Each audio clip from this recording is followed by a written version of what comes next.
ఆదిశక్తి అనేక స్వరూపాలలో ఒకరైన వారాహీదేవి గురించి కొన్ని ముఖ్యమైన విషయాలు తెలుసుకుందాం. తప్పకుండా. మన దగ్గరున్న దేవీ భాగవతం, భాగవత పురాణం, ఇంకా మత్స్య వామన పురాణాలు, లలితా సహస్రనామం, వీటి ఆధారంగా ఈ దేవత గురించి లోతుగా మాట్లాడుకుందాం. ముఖ్యంగా వారాహీదేవి ఎలా పుట్టారు, ఆమె భర్తే ఎవరు అనే దానిమీద కొన్ని అపోహలున్నాయి కదా, వాటి గురించి, ఇంకా కేవలం రాత్రిపూటనే ఎందుకు పూజిస్తారు, కాశీలో ఉన్న ఆమె గుడి, దాని విశేషాలు, అక్కడ జరిగిందని చెప్పే ఒక సంఘటన, ఇవన్నీ వివరంగా చర్చిద్దాం. మొదటగా దేవీ భాగవతం ప్రకారం వారాహిదేవి జననం ఎలా జరిగింది? సప్తమాతృకలలో వారాహి ఒకరు కదా? అవును. ఆదిశక్తి నుంచి ఉద్భవించిన 7 మాతృకలు. రక్తబీజుడు అనే రాక్షసుడిని చంపేటప్పుడు దుర్గాదేవి వీరిని సృష్టించారు కదా? అవును. ఆ రక్తబీజుడికి ఒక విచిత్రమైన వరముంది. అంటే అతని రక్తం చుక్క నేలపడితే చాలు ఇంకో రాక్షసులో పుడతాడు. ఆ సమస్య వల్ల ఆ రక్తం కింద పడకుండా తాగేయడానికే బ్రహ్మాణి, వైష్ణవి, మహేశ్వరి, ఇంద్రాణి, కౌమారి, వారాహి, చాముండి అనే ఈ సప్తమాతృకలు వచ్చారు. ఇక్కడ ఆసక్తికరమైన విషయమేంటంటే వారాహిదేవి చాలా ఉగ్ర రూపం ధరించారని దేవీ భాగవతం చెబుతుంది. వరాహ ముఖంతో, ఆ పదునైన కోరలతో రాక్షసుల్ని చీల్చి చెండాడారట. అవునా?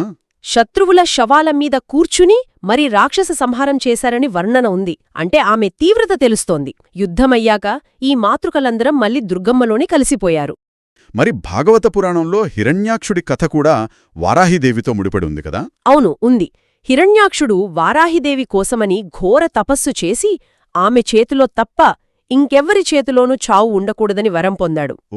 అంతేకాదు, చాలా తెలివిగా నేను నీ భక్తుడిని కాబట్టి నువ్వు కూడా నన్ను చంపకూడదు అని ఇంకో షరతు పెట్టాడు. అలాగా?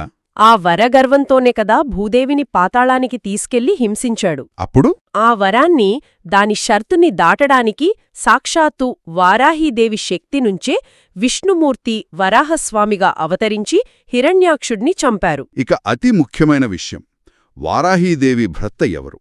చాలామంది వరాహస్వామే అనుకుంటారు. దానిపై స్పష్టత ఇద్దాం.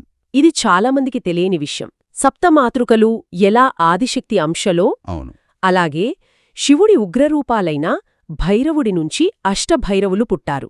8 మంది. ఆ అష్టభైరవులలో ఒకరైన ఉన్మత్త భైరవుడే వారాహీదేవి భర్త. అంతేకాని వరాహస్వామి కాదు.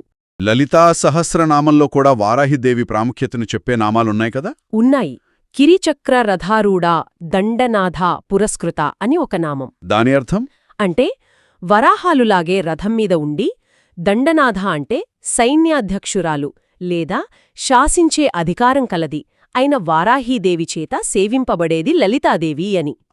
ఆమె లలితాదేవి రథ, అశ్వ, గజ సైన్యాలకు అధిపతి.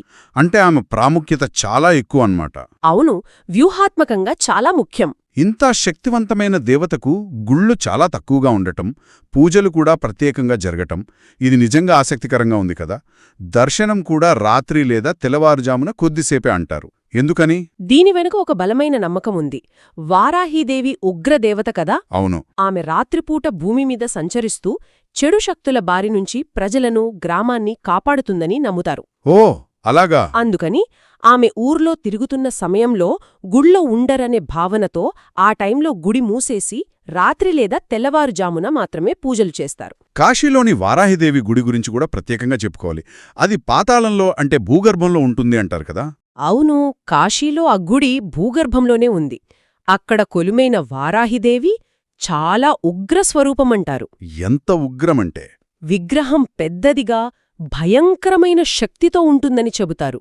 అందుకే సాధారణంగా భక్తులు నేరుగా విగ్రహాన్ని చూడరు. గర్భగుడి గోడకు ఉన్న 2 చిన్న రంధ్రాల ద్వారా మాత్రమే చూస్తారు. మరి ఆ గుడిలో ఏదో సంఘటన జరిగిందని కూడా అంటారు కదా? అవును, స్థానికంగా చెప్పుకునే కథ ప్రకారం లేదా కొన్ని గ్రంథాల్లో కూడా ప్రస్తావించారంటారు.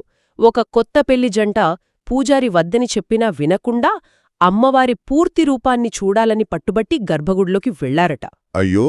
అలా వెళ్లిన కొద్దిసేపటికే ఆ శక్తిని తట్టుకోలేక ఇద్దరూ అక్కడికక్కడే చనిపోయారని చెబుతారు.